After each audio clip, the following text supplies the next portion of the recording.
خروج اور اس کا 18واں باب جو 27 آیات پر مشتمل ہے۔ اور جو کچھ خداوند نے موسیٰ اور اپنی قوم اسرائیل کے لیے کیا، اور جس طرح سے خداوند نے اسرائیل کو مصر سے نکالا، سب موسیٰ کے خسر یترو نے جو مدیان کا کاہن تھا سنا۔ اور موسیٰ کے خسر یترو نے موسیٰ کی بیوی سفورہ کو جو میکے بھیج دی گئی تھی اور اس کے دونوں بیٹوں کو ساتھ لیا۔ ان میں سے ایک کا نام موسیٰ نے یہ کہہ کر جرسوم رکھا تھا کہ میں پردیس میں مسافر ہوں، اور دوسرے کا نام یہ کہہ کر الیعزر رکھا تھا کہ میرے باپ کا خدا میرا مددگار ہوا اور اس نے مجھے فرعون کی تلوار سے بچایا۔ اور موسیٰ کا خسر یترو اس کے بیٹوں اور بیوی کو لے کر موسیٰ کے پاس اس بیابان میں آیا جہاں خدا کے پہاڑ کے پاس اس کا ڈیرا لگا تھا، اور موسیٰ سے کہا کہ میں تیرا خسر یترو تیری بیوی کو اور اس کے ساتھ اس کے دونوں بیٹوں کو لے کر پاس آیا ہوں۔ تب موسیٰ اپنے خسر سے ملنے کو باہر نکلا اور کورنش بجا لا کر اس کو چوما، اور وہ ایک دوسرے کی خیر و عافیت پوچھتے ہوئے خیمے میں آئے۔ اور موسیٰ نے اپنے خسر کو بتایا کہ خداوند نے اسرائیل کی خاطر فرعون کے ساتھ کیا کیا کیا، اور ان لوگوں پر راستے میں کیا کیا مصیبتیں پڑیں، اور خداوند ان کو کس کس طرح بچاتا آیا۔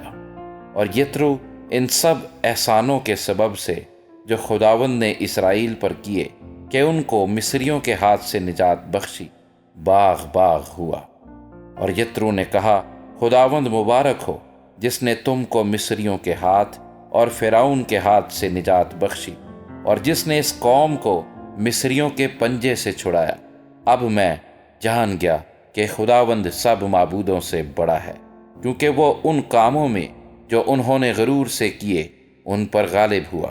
اور موسیٰ کے خسر یترو نے خدا کے لیے سوختنی قربانی اور ذبیحے چڑھائے، اور ہارون اور اسرائیل کے سب بزرگ موسیٰ کے خسر کے ساتھ خدا کے حضور کھانا کھانے آئے۔ اور دوسرے دن موسیٰ لوگوں کی عدالت کرنے بیٹھا، اور لوگ موسیٰ کے آس پاس صبح سے شام تک کھڑے رہے۔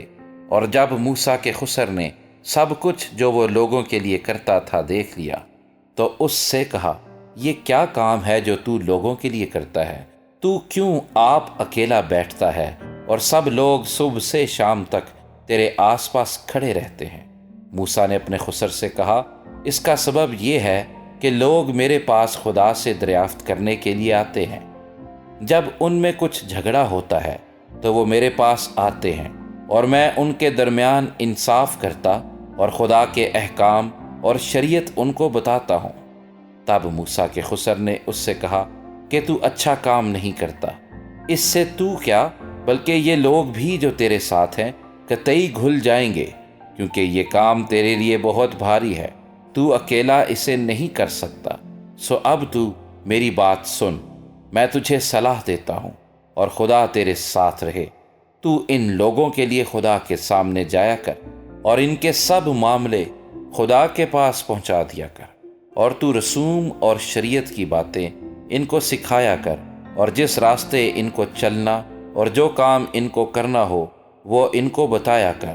اور تو ان لوگوں میں سے ایسے لائق اشخاص چن لے جو خدا ترس اور سچے اور رشوت کے دشمن ہوں، اور ان کو 1000 اور 100 اور 50 اور 10 آدمیوں پر حاکم بنا دے، کہ وہ ہر وقت لوگوں کا انصاف کیا کریں، اور ایسا ہو کہ بڑے بڑے مقدمے تو وہ تیرے پاس لائیں، اور چھوٹی چھوٹی باتوں کا فیصلہ خود ہی کر دیا کریں۔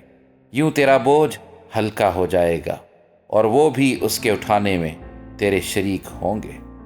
اگر تو یہ کام کرے اور خدا بھی تجھے ایسا ہی حکم دے تو تو سب کچھ جھیل سکے گا، اور یہ لوگ بھی اپنی جگہ اطمینان سے جائیں گے۔ اور موسیٰ نے اپنے خسر کی بات مان کر جیسا اس نے بتایا تھا ویسا ہی کیا۔ چنانچہ موسیٰ نے سب اسرائیلیوں میں سے لائق اشخاص چنے، اور ان کو 1000 اور 100 اور 50 اور 10 آدمیوں کے اوپر حاکم مقرر کیا۔